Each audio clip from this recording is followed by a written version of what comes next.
नमस्कार दोस्तों, यह है मोशन ग्राफिक्स गुरुकुल और मैं हूं मौलिक शाह। और आज हम क्रिएट करने वाले हैं ये। तो जैसे आपने देखा गई स्क्रीन के ऊपर, यहाँ पे जो हमने क्रिएट किए हैं दो आइकन है, एक है इंस्टाग्राम का और एक यूट्यूब का आइकॉन है।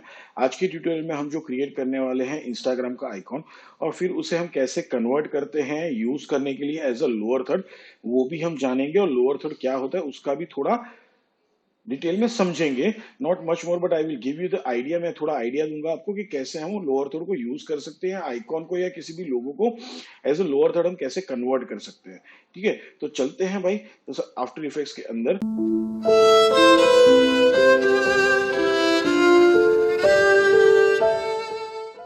तो now you can see that guys we are in After effects.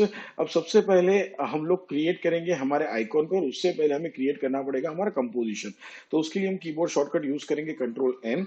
और यहाँ पे मैं जो यूज कर रहा हूँ 1280720 30 FPS चूज कर रहा हूँ मैं। और मेरा ड्यूरेशन जो मैंने रखा है वो है 5 सेकेंड का। आप यहाँ पे नाम दे सकते हो अपने कॉम को, तो मैं यहाँ पे नाम दे देता हूँ, दैट इज इंस्टा कॉम। सो हमारा कंपोजिशन ओपन हो चुका है। अब हम हमारा आइकन क्रिएट करते हैं जो इंस्टाग्राम का आइकन है, और उसके लिए हम जो चूज करेंगे वो है हमारा shape tool, rectangle shape tool. तो यहाँ से मैं अपना रेक्टेंगल शेप टूल सिलेक्ट कर रहा हूँ और अपने कंपोजिशन के अंदर एक रेक्टेंगल ड्रॉ करता हूँ बाय प्रेसिंग शिफ्ट।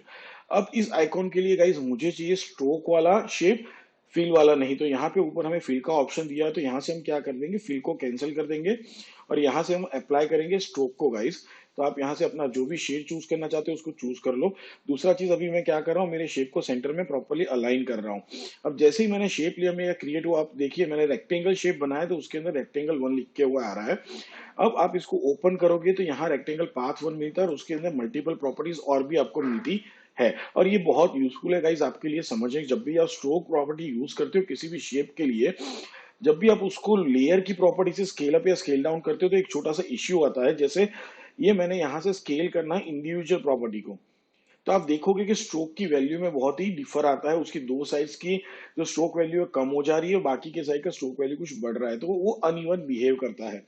सो ऐसी कंडीशन में जब भी आपने स्ट्रोक को यूज किया हुआ है, यहाँ पे आप क्या कर सकते हो, यहाँ पे आप रेक्टेंगल रेक्टेंगल पाथ 1 के अंदर इसका जो साइज वाला ऑप्शन है वहां से क्या करोगे, आप उसको वेरिएट करोगे। तो आप देखो यहाँ पे स्ट्रोक का वैल्यू कुछ भी डिफर नहीं होगा, प्लस आपका साइज का एनिमेशन भी प्रॉपर तरीके से आप कर पाओगे। यहाँ पे भी अपने को साइज का स्टॉप वॉच दिया गया है। इसके अलावा भी एक ऑप्शन है, ये आपके लिए चैलेंज है कि इसका दूसरा सॉल्यूशन क्या हो सकता है। बहुत ही ईजी है। अगर आप ऑलरेडी आफ्टर इफेक्ट यूज कर लिए हो तो आपके पास कुछ ना कुछ रास्ता होगा। तो आप को अगर मिलता है तो आप कमेंट में जरूर शेयर करें, अदरवाइज नेक्स्ट ट्यूटोरियल में मैं इसका आंसर जरूर दूंगा आपको।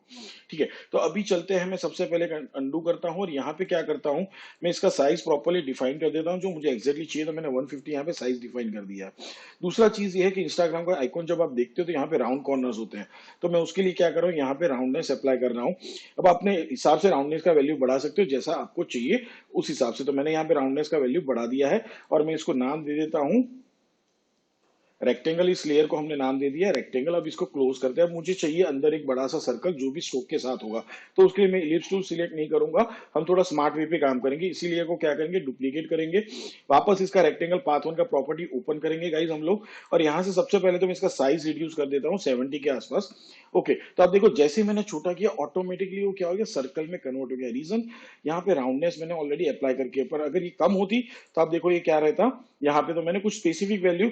तो आप यहाँ पे भी वैल्यू जितना जरूरी है उतना डालिए। देखिए अभी भी ये प्रॉपर सर्कल नहीं लग रहा है, तो मैं 35 डालता हूं, तो आपको अभी ये प्रॉपर सर्कल का फीलिंग दे रहा है। तो जितना हो सके उतना नजदीक वैल्यू सॉफ्टवेयर को दीजिए ताकि उसके ऊपर ज्यादा लोड कैलकुलेशंस के ना आए। हाँ, प्रिसाइज करना जरूरी नहीं है, बट जितना हो सके उतना नियरेस्ट वैल्यू। तो ये हमारा अंदर का सर्कल भी रेडी हो चुका है। अब हमें चाहिए एक तीसरा छोटा सा यहाँ पे डॉट, बट उससे पहले मुझे लगता है यस इट्स लुकिंग गुड। इसको वापस हम क्या करेंगे, पहले नाम दे देते हैं बराबर। मैंने इसको स्ट्रोक सर्कल नाम दे दिया। अब इसी का मैं डुप्लीकेट करता हूं और अब क्या करेंगे भाई, इसके अंदर मेरे को स्ट्रोक नहीं बट फील चाहिए। तो यहां से मैं सबसे पहले क्या करूंगा, स्ट्रोक को कैंसिल कर दिया और यहाँ पे चलते हैं हम लोग वापस, और यहाँ से क्या करते हैं, फील अप्लाई कर देते हैं। तो हमारा फील यहाँ पे अप्लाई हो चुका है। अब इसका स्केल हम डाउन कर सकते हैं क्योंकि यहाँ पे स्ट्रोक नहीं है। तो मैं यहाँ पे क्या करूंगा, इसका स्केल डाउन करता हूं। अब दूसरी एक इंपॉर्टेंट टिप आज के लिए, नॉर्मली हम जूम इन जूम आउट के लिए स्क्रॉल बटन यूज करते हैं या फिर आप यहां से उसको करते हो zoom in zoom out, it will time taking for us, ठीक है। प्लस जितना चाहिए उतना नहीं होता, कभी ज्यादा हो जाता है कभी कम हो जाता है। तो best option is press Z on your keyboard. आप क्या करोगे, अपने कीबोर्ड के ऊपर जेड दबाइए, जो एरिया जूम करना है बस खाली उसके ऊपर आपको क्या करना है, ऐसे बॉक्स ड्रॉ कर देना है, तो एक्जेक्टली वो कंपोजिशन की साइज में फिक्स होकर आ जाएगा। जैसे मुझे अभी ये इनर एरिया चाहिए तो मैं यहाँ पे इसको ड्रॉ करूंगा, तो आप देखो उसको भी प्रॉपर तरीके से जूम कर रहा है। और आपको फिट टू विंडो करना है वापस, तो शिफ्ट एंड बैकस्पेस वाला बटन दबा दीजिए, तो ऑटोमेटिकली वो क्या हो जाएगा, फिट टू विंडो हो जाएगा हमारा कंपोजिशन। तो अब मुझे क्या करना है, इसको यहाँ पे शिफ्ट करना है। तो सबसे पहले तो थोड़ा जूम कर लेते हैं उसको गाइस। तो वापस मैं जेड प्रेस कर रहा हूँ और यहाँ पे इतना एरिया में क्या कर देता हूँ, जूम कर देता हूँ, तो ये प्रॉपर जगह पे आ चुका है। अब वापस मैं इसको थोड़ा स्केल डाउन करता हूँ, ऑलमोस्ट समथिंग लाइक दिस। अब इसका क्या करना है, मुझे पोजीशन चेंज करना है, इस कॉर्नर में मुझे उसको यहाँ पे एडजस्ट करना है।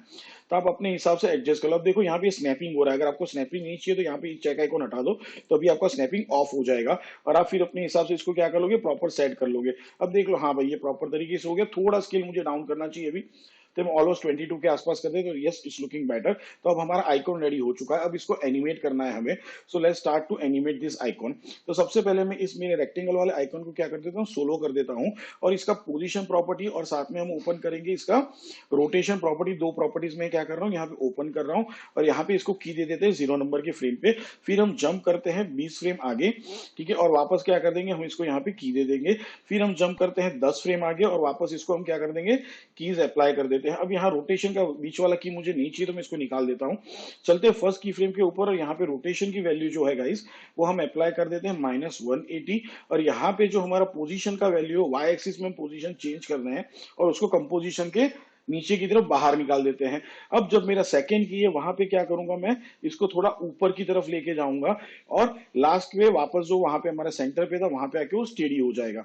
अब इन सारी कीज को हम गाइस सिलेक्ट करेंगे, लीनियर कीज को, और उसको कन्वर्ट करेंगे इजी इसमें बाय प्रेसिंग F9 जो कीबोर्ड शॉर्टकट है, या फिर आप यहाँ पे राइट क्लिक करके की फ्रेम असिस्टेंट में जाके इजी इसमें कन्वर्ट कर सकते हो गाइस।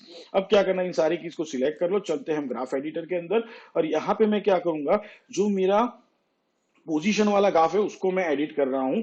मेरे रोटेशन वाले ग्राफ को मैं एज इट इज इजी इसमें छोड़ रहा हूं। तो ये मेरा ग्राफ भी यहाँ पे एडिट हो चुका है। अब उसके बाद जो बात आता है कि भाई हाँ, जैसे ये तो एनिमेशन कैसे ही अंदर से आएगा, ऊपर जाएगा और वापस अपनी जगह पे यहाँ पे सेटल होगा।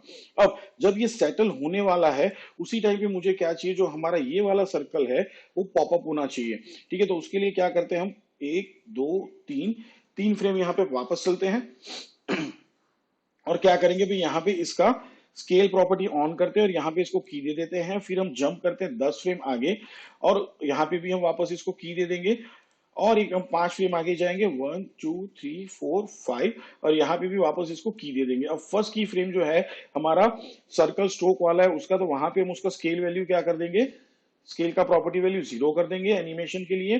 सेकंड की पे हम उसको 100 से थोड़ा ज्यादा रखेंगे उसकी एक्चुअल साइज से, तो 120 किया।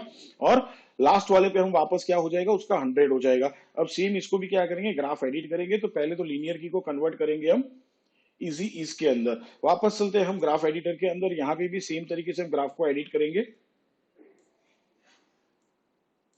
तो ये हमारा ग्राफ एडिट यहाँ पे भी हो चुका है। अब लास्टली जब ये सर्कल यहां से श्रिंक डाउन हो रहा है वापस, ठीक है, उस टाइम पे मुझे क्या करना है, जो मेरा डॉट है वो रिवील होते हुए बाहर आना चाहिए। तो यहां से मैं 3 फ्रेम आगे जा रहा हूं गाइस, और जो हमारा डॉट वाला सर्कल है उसको हम रिवील करते हैं और उसका पोजीशन प्रॉपर्टी और साथ में उसका ऑपेसिटी प्रॉपर्टी को हम यूज करेंगे यहाँ पे। तो दोनों को मैंने की दे दिया है और मैं यहाँ पे जाके जा रहा हूँ 20 फ्रेम्स। तो मैं यहाँ पे 20 फ्रेम आगे आ चुका हूँ और वापस दोनों को क्या कर देता हूँ, कीज दे देता हूँ, ठीक है। अब फर्स्ट की फ्रेम पे आके मैं सबसे पहले क्या करता हूँ, इसका पोजिशन मुझे चाहिए यहाँ सेंटर में बिल्कुल, तो मैं यहाँ पे उसको सबसे पहले सेंटर में ले आता हूँ अलाइन के through. It will be easy, खुद से ड्रैग करने से बेटर है, अगर सेंटर में ही चाहिए तो ये वाला काम आपके लिए आसान हो जाएगा, ठीक है। तो ये आ चुका है। नेक्स्ट की फ्रेम पे देख लो कि ये कहाँ पे जा रहा है, वहां पे जा रहा है, दैट्स बेटर। और फर्स्ट की फ्रेम में हमें क्या चाहिए, उसका ऑपेसिटी बिल्कुल 0 चाहिए। वापस इन सारी लीनियर कीज को हमारी क्या करेंगे, कन्वर्ट करेंगे हम इजी इसके अंदर, और उसको ग्राफ एडिट में जाके हम प्रॉपर्ली क्या कर देंगे, एडिट कर देंगे। ये जर्क से बाहर निकलना चाहिए और स्लोली अपनी जगह पे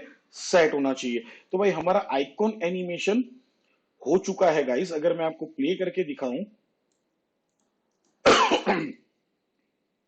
तो you can see that it's really really looking beautiful. तो हमारा आइकॉन एनिमेशन का पार्ट खत्म हो चुका है। आप इस एनिमेशन को एज अ लोडिंग भी यूज कर सकते हो, इंस्टाग्राम का कोई पेज लोडिंग के हिसाब से आपको दिखाना है आपका, तो उसके लिए भी यूज कर सकते हो, एज अ आइकॉन एनिमेशन भी आप यूज कर सकते हो। उसके अलावा जैसे हमने बात किया था लोअर थर्ड, सो लोअर थर्ड मेनली होता क्या है गाइस, लोअर थर्ड आपके किसी भी डिजिटल प्रोजेक्ट को इंफॉर्मेटिव बनाता है। लाइक आप उस प्रोजेक्ट से रिलेटेड कोई इंफॉर्मेशन उसके नीचे, मतलब आपका वीडियो का जो टाइटल है किस लिए वो वीडियो है वो आप नीचे दिखा सकते हो, या आपके वीडियो को होस्ट करने वाले, एंकर करने वाले जो भी कैरेक्टर रहेंगे उनका नाम आप यहाँ पे नीचे डिस्प्ले कर सकते हो। तो ऐसे कुछ इंफॉर्मेटिव चीजें दिखाने के लिए, या अपकमिंग कोई शो आने वाला है उसके लिए भी आप उसका टाइमिंग और शो का नाम वहां पे लिखना चाहते हैं लोअर थर्ड में, तो ये सारी चीजें आप लोअर थर्ड के थ्रू यूज करते हो। बहुत सारी यूट्यूब चैनल, इवन टेलीविजन के ऊपर भी आप नॉर्मली देखोगे हमेशा जो कोई भी शो चल रहा है तो उसके नीचे या लेफ्ट या राइट साइड में आपको कुछ ग्राफिक्स चलते हुए दिखते हैं और उसके अंदर कुछ आपको इन्फॉर्मेशन प्रोवाइड की जाती है, तो उसे हम कहते हैं lower third, which is really very useful guys. और उसको क्रिएट करके आप बहुत सारे पैसे भी अर्न कर सकते हो। अलग टेलीविजन दूर की बात है, बट अपने दोस्तों या सोशल मीडिया पे जो भी है, फेसबुक पे हो गया या यूट्यूब पे हो गया या फिर इंस्टाग्राम पे कहीं पे भी, तो उनके वीडियोस के लिए आप लोअर थर्ड बना के भी पैसे जनरेट कर सकते हो। तो अब लोअर थर्ड करने के लिए क्या करना है, बस एक छोटा सा चीज ऐड करना है हमें।